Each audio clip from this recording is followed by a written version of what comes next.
So, we have had a very fucking interesting time with our family of origin, like all of which are now blocked across all of our phones for our safety because gestures broadly. All of their fucking behaviour throughout our life and their entire inability to be accountable. There's a whole lifetime worth of context that I'm not going to be able to cover in one video. We don't need to explain anything. But I do want to say something, and my reasons for wanting to say something are like, I realise when we see Ryan's response to this shit and the stuff they say, and we feel our response through multiple parts of us, that it's different. There's like, you know how valleys are made? So like the slow wearing down of like a river channeling through them for how many fuck tons of years. And slowly it weaves the pathways. So then if you were going to have a river flood through the valley again, it would just follow those pathways that are entrenched. And you wouldn't really have a lot of resistance or a lot of noticing it because they're engraved after like years and years and years of having them worn down in this way. So that's like how some parts of us respond to what is said. Like, for some parts of us, the parts of our brain that respond to these things have been entrenched over a whole lifetime of various types of conditioning and behavioral responses from our family to what we do in terms of whether we speak out, whether we fawn, etc., etc. So the pathways that are entrenched primarily run on making us doubt our reality. Not in every part of us, because obviously we had parts adapted to protect us from that. But in the parts of us that experience that, it's very easy to get taken along the flow of the intended pathways, that it's all very jumbled, none of the sentences sort of fit together. Trying to work it out just is crazy making, and that's kind of the point, I think. So like none of the information presented actually links together, and it even proves our point about how dangerous our aunt's behaviour is, but it's being presented as if it's to prove that we're being the ones in the wrong and ridiculous. And we're very well supported and we're very fucking lucky because we've had years of therapy and we have had like now at least a year of really intensively studying abuse tactics. We have people in here who are very well versed with abuse tactics, having experienced just engaging with abusers our whole lives and learning how to defend against them. And they have taught the rest of us. So there's like a lot going for us. We're supported by a lot of people around us who can also see the same things we're seeing and can see the fallibilities in the presented arguments and can see that we're not the problem and can see that our aunt's behaviour is fucking disturbing and that is what the problem is. And so we've got a lot of things that can ground us to reality. We've got therapy, we've got a lot. But we still have parts in here that we have to make sure we're there for and help to come back down into our body and into reality. And we still get very shaken up from hearing these things because the lifetime of entrenched pathways. Whereas the difference being for, like, say, Ryan or people that haven't lived with this, if the water comes and hits them, theirs is just like a wall of rock, so it hits and collides against it and maybe chips little flakes off of the rock. It's an impact and they can see it instead of it just flowing down the natural channels that are there. So you notice the impact. And then comparing it to our experiences and our responses, I notice the way that I get sent out of my body or my reality becomes shaky because of years of being gaslit and scapegoated in parts of me. And I notice the way that these things are obviously fucked up to people who haven't lived in it. And through the comparison, I can see what's fucking wrong with it, and I can be certain of our reality and of the fact that we are not the problem here. As to some people who are hearing this, it's probably going to be really fucking obvious, but my point in making this video is that it's not really obvious if you've lived in it. And that is dangerous, because if we were less well supported, if we were like less years into therapy, if we had less of us in here that were practiced against defending against abusive tactics, like our whole lives it's fucked us up to be exposed to this shit, and it could very well have continued to do so.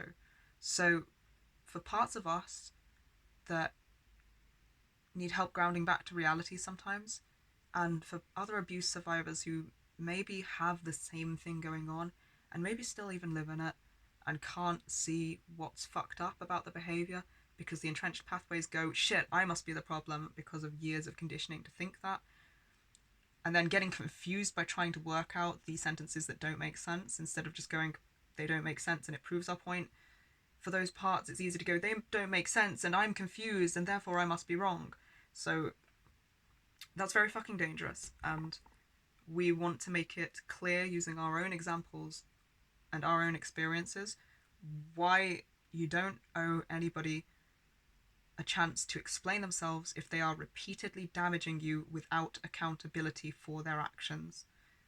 If you've had conversations to try to explain this and they are not listening, even if they say they're listening, if their actions show that they are not in fact taking on board what you're saying and changing their behaviour accordingly to be less damaging to you, you don't owe them shit. You don't owe them a chance to explain themselves because they've had that, and that's just an excuse to try to defend their abusive actions or the actions of other abusers. And to muddy the waters, to continue to victim blame, to gaslight, to wear you down with those entrenched pathways in your brain until you lose your grip on reality and think that you're the problem. I don't want people to be exposed to that. We're very lucky in knowing that we don't have to be, and that we're in the right for doing this and for protecting ourselves, and that that's all reasonable. But we're very aware that we didn't always have the ability to see this, and not every part in us, like young parts for sure, still are learning this, and other abuse survivors for sure can be stuck in it, maybe even still living with people with abusive behaviours, and we want to make it really fucking clear what is wrong, what your rights are, why these things are damaging. We want to give language to the, mess of fucking confusion that kind of drowns and spins out your brain as it's happening in the moment. Because if you can learn to see it and to give language to these things, then you can protect yourself against them, and you can know what your rights are, and you can hold firm to those things without being swayed by feeling like you could be in the wrong. And there's a lot of tactics that go into doing that. Usually for us, guilt has been weaponized, and concern for the other person putting themselves into a situation that you worry about them, you don't want them to get hurt. And that is fucking tragic. That is fucking awful. And of course we don't want anyone to get hurt. But the thing is, that is not something that can or should change our behaviour of protecting ourselves. Not when we're not going out of our way to attack people. We're just saying, this wasn't right, and we're standing by that. So I'm going to do like maybe a few videos at a pace that is healthy for us, because these pathways are entrenched in so many parts, we have to do this slowly. We have to make sure that it remains an integrative and healing experience for us first and foremost. Although we do have like a massive fucking fiery urge to make this obvious for other abuse survivors as well, it has to center us because our whole life has not. So over who knows what time period, we're going to be looking at this, we're going to be reviewing these texts, and we're going to be using them as just brief highlighted examples for the continued consistent river wearing that has happened over the course of our lifetime. This will just be a few sentences in one or two conversations to highlight the things that we have always experienced. This person is now speaking on behalf of our aunt and trying to defend her abusive behaviour and her neglectful behaviour. Much the same way that was the reason we had to go no contact in the first place, and much the same way that we had to go no contact with our mother for. Because when starting to bring the abuse we've experienced to our family over the last 2 years, when was 2021? When was 2020? I think 2021 is when we really developed the language and the understanding to start having like very clear conversations very consistently and knowing that we were right to have them. So like 2 years, let's say, of consistently trying to have these conversations. And for the longest time, we didn't know what was happening, and we would keep splitting and reforming and splitting and reforming, because every engagement with our family would cause us to have to self abandon for the same tactics that had been entrenched again, where this is one of the responses that we were conditioned to have over the period of our lifetime, self abandoning the parts that could see the abuse as wrong, losing our grip on reality so that other parts could think maybe we're the problem, shit, maybe this, like, maybe that what they're saying could be reasonable. And it kind of wears you down over time, so that then when it happens in the moment, you get kind of barraged with information, and I don't know how to explain it. You literally go into a very hazy, very airlifted state where it's difficult to think, and the information presented to you, especially when it's done in such an emotive way, and you're like, shit, well, I don't want this person to get hurt. Oh shit, well, I do feel guilty. And these things sort of start to control how you view yourself after a lifetime of it. They don't is the thing to people who have lived out of it, which is why it's so interesting to see like Ryan's response or Vince's response, because although he lived in it, he was always able to see the abuse and always scapegoated for it.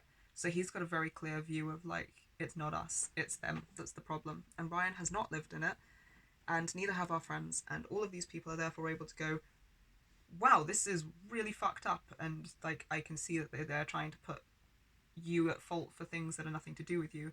Whereas if you've lived in it and been conditioned to accept and internalize that disowned guilt and shame from them, and to accept their suggestions that you're the problem, it just controls what you feel you can and can't say. It controls your sense of safety. And when feeling that kind of threat, especially when growing up and needing your caregivers to accept you to be alive is like a biological hardwired fact for all kids, you'll do anything to gain that acceptance and that approval, even abandon parts of yourself, because this is what happens to kids who are in these dynamics. When they're shamed and blamed, it's not safe to reject the caregiver, so they reject themselves. And no fucking more. So I think that's a little bit of context for why we want to make these videos, for sort of what happens.